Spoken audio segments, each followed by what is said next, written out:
Okay then, you lovely lot. So following on from the maggot tips, cheeky, we thought we'd cover some caster tips. Casters this time of year now, we're coming into autumn. Yeah, we're basically middle of October. Casters is all about them lovely roaches, ides, even skimmers and chubs and all that. Got to make sure you're looking after them now. So first things first. Now, basically straight out of the tackle shop, you go into the tackle shop, get your casters, they're in the bag. You're not going to have this problem of bag burn. These have been bagged for sort of, well, they're from last weekend actually, folks, so 6 days ago. And they have got, as you can see there, Rich is going to zoom in, they've got what's called bag burn on them. I don't even know what blooming bag burn is. Don't let it put you off whatsoever, folks. Literally, all you've got to do, once you get to your peg, just make sure you undo your casters, and then you need to put them in a tub, and then get some water on them, but they will be absolutely perfect. So we're going to get a tub, pint tub, that's more than enough for me today. Yeah, you see already when you take them out of the bag, you'll hardly find any with bag burn on. You know what I mean? They're sort of like, have that release straight away, but it's only the ones that are like right close to the corner of the bag that are any problem with that burning on them. So get some water, cover them, give them a good mix up. Now, what I like to do as well, another tip for you, is for the ones that I like to put on the hook are like nice crispy dark ones, and obviously the ones that I might want to band as well are like nice crispy dark ones. I'm just going to get a few out, that's miles too many, and then put them in a tub with no water on whatsoever. Rich can get zoomed in on them. Then what will happen with them, you can even do this on the morning, you know, when you wake up, make sure you pull a few out of a bag, put them in a tub with no water on, and then what all them will do is just get crispier and crispier, and they'll actually darken off. Now, roach love a dark caster. So that's what I'll do with them. Just make sure they're nice and crispy, and then obviously for your feeding ones, them are the ones in the water. But as I say, bag burn, do not let it bother you. Tip number 2 then, folks, and this is like a proper one. I've been doing this for 3 or 4 years, and it's what I'm going to do with the casters for when I'm banding them. Now, why would you use banded casters? For me, banded casters really come into play the heights of summer, certainly for like shallow fishing, because it's so quick. Yes, obviously when you put in the caster straight on your hook, you only get one go at the job because your caster's burst. When you're putting the caster in a band, you can get multiples of fish on that same bait. But there's things that you need to do to your casters first. So remember before, I've got some casters that I put aside that I want to like really crisp up. What I like to do, as I said, I've been doing it for years now, is put a little tiny bit of oil on. So just whatever your favourite sort of attracting oil is, just use that. Just mix them casters into that oil, and then what that'll help the casters do is go into the band really easy, like so. I'm going to show you now. So just get them casters coated. We've got a little mica band. I always used to use, not the micos, I used to use like the mini bands, like the next size up from this. Like, I suppose similar to like what you'd use for like a 6mm pellet, 8mm pellet, you know what I mean, that kind of thing. But since using this for the last few years, I've just been using a mica band, and the you know, the presentation is that much more better. So get one of our dark casters out. Let's get that one out, one of our darker ones. Now obviously you've got the pointy end, which is the feeding bit, and then the thick end, which is like the breathing bit of the maggot. So what I like to do is go from the pointy end. Now you can do this with a bander bait, but the beauty of putting that oil on, you can do it by hand, so it's much quicker. So basically put the tip through the band first. So many innuendos in fishing, isn't there? But let me just pull that round. So put the tip in the band first, and then you'll see there, we can just slide that band over that caster like so. And that's what you're left with. So presentation wise, it doesn't get any better than that for me, folks. And as I say, for catching multiples of fish on the same bait, it's not really going to come into play this time of year, you know, when it's a little bit colder. But, you know, when it does get a little bit warmer, or you get that spike in temperature when it is a bit colder, it will work, and it will enable you to just be more efficient in getting the casters on a lot quicker. Yeah, go on the oiled casters. Right then, folks, tip number 3, and it's all about hooking casters now. So quite a few different ways. I'm going to cover the natural way you hook it as well, if you're on like canals or reservoirs and things like that. But for commercial, dead simple. First way I'm going to show you is, if the fish are really having it, then you just want to make sure all your hook's exposed, and you're just nipping it through the tip. So almost like you would be with a maggot. This is 16s hook, this one, folks. So literally just going right the way through that tip. Now the trouble with that is you only get one go at it.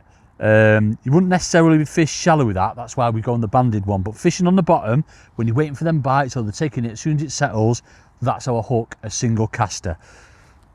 fishing at double caster if it's proper good, you know what I mean, there's some bigger fish there, you're waiting a little bit longer for a bite. What I'll do is just go a little bit deeper through the tip. I'm sorry folks, a little bit deeper through the tip, and then I'll fold that caster around the sort of bend so it's sort of like that angle, and then we'll get another one and then we'll hook that nice and fine through the tip like we did before, and then just bring this one back round. So that's how I hook a double caster. So it's sort of like in an L shape, isn't it? Yeah, it's in an L shape as I'm looking at it. So that's how I do all my sort of commercial caster hooking. Don't do any different to that. If I was on a natural venue like a canal, you know, pinging like sort of like 2 casters across, you know what I mean, for these roach, then what we've got to do is hook it completely different. So of all commercial ones, you're coming through the tip. Natural venues, you go through the fat end, so where the breathing things are, yeah? So you're going right the way through there, right the way through, so the hook goes all the way down, and then basically what you want to do is just mould the cast around. Now obviously this is quite a big hook, you'll be on a small hook if you're on a natural venue, and then what you want to do is push your hook back inside the caster. So it's like so, look at that, so the hook is completely hidden. It's a proper tip, that one folks. It's obviously, I don't fish like that whatsoever anymore on these commercials because there's no need.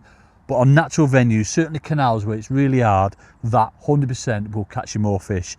So yeah, that's hooking the casters. Let's move on to tip number 4.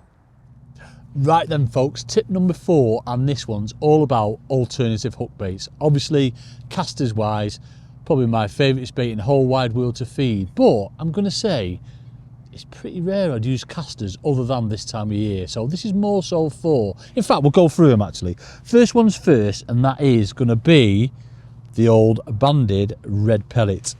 Now, when would I use that? I would use that for proper heights of summer, you know, when the fish are smashing into that bait and you need to be really quick. So by using a red pellet, the fish just obviously get preoccupied by the casters, not too bothered about obviously picking individual baits out. Your red banded pellet looks like a caster, fish smash into it, and you just get loads and loads of fish. The other advantage of banding a pellet as well, it avoids the attention of little babby SHIT fish. Yeah, so if you're getting mardy with lots of little tiny fish, put a banded red pellet on, and you won't get mardy with them whatsoever again. No good for fishing on the bottom, but for fishing up in the water, banded red pellet is definitely my go-to when there's lots of fish there. So that's that one. My next one is going to be, again, along the lines of when there's a lot of sort of bigger fish in your peg, you know, sort of like, I'm talking bigger skimmers, hybrids, eyed, even carp and F1s, that is going to be a worm head. Again, nice and quick, bait straight on the hook. I would be using, we've got 16s on today, just so I can show you, obviously the hooking them folks, but I would be on probably a 14s hook. Now, obviously the worm, you've got the worm head and the worm tail. You never want to use the worm tail other than when you're fishing on the bottom.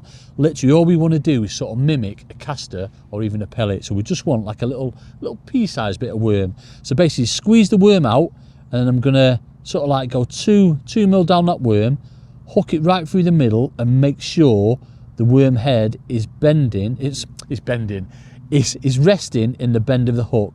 Then all we've got to do is just nip it off just down a little bit, so you've got sort of like, well, not even a centimetre of worm, but that will catch you loads of fish. And again, it does avoid the attention of small fish at times. It's just a great way of fishing, and you can catch loads of fish on the same bait. So that's another quick tip for you. The next one will be obviously maggots. Now, when I'm fishing on the bottom in particular, I do a lot of fishing maggots on the hook, but feeding casters. Again, the beauty of casters, we've said it loads folks, is the fact that you can group them much better, but it's the noise. But using maggots just gets you that quicker response. So if you wanted bigger fish, obviously caster on the hook, but to getting that quicker response, maggots. Now, obviously we've got a few, so if I was fishing through the water with the maggots, we'll get a white one for you. I've not got, in fact, no, we'll do a red one. Then again, how we do these is side hook them. So anything through the water on like a tapered rig or fishing up in the water, squeeze the maggot out, fold it round, and then what you simply must do is just literally just nick it through the side. You never ever want to, I'll show you the wrong way of doing it. So that's how you'd hook it for fishing sort of through the water, say on a tapered rig or up in the water.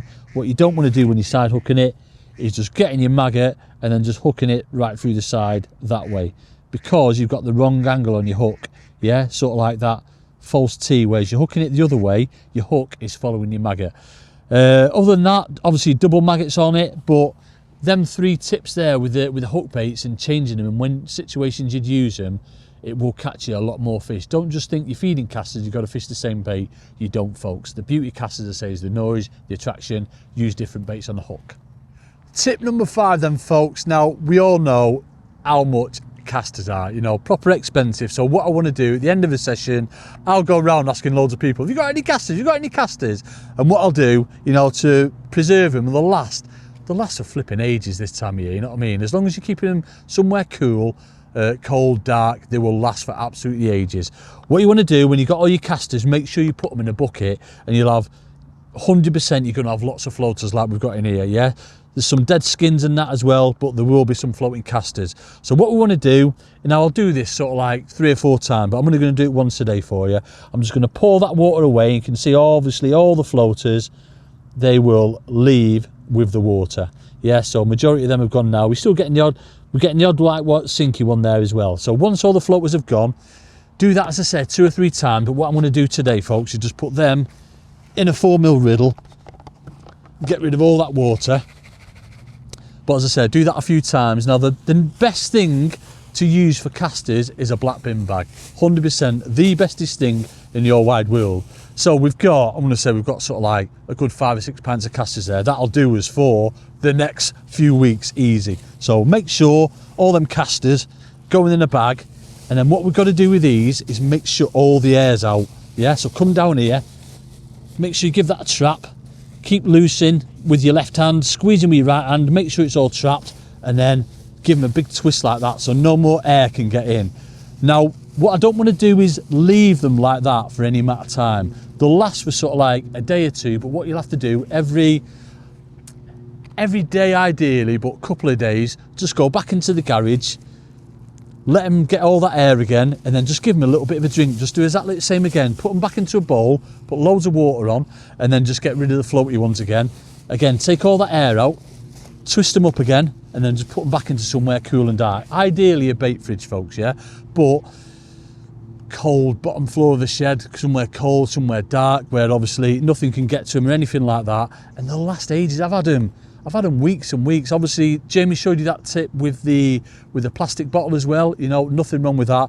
But this way, for lots of casters, just keep on with it, and you will have fresh casters for weeks and weeks to come for all them lovely fishes. Right then, you lovely lot, our brand new Winning Ways merch has just arrived. We have got the blue hoodie, the black hoodie, the grey polo, and also available is the limited edition Perch on the Curve t-shirt. So head over to www.winningways.shop and get yourself them bought. Yeah!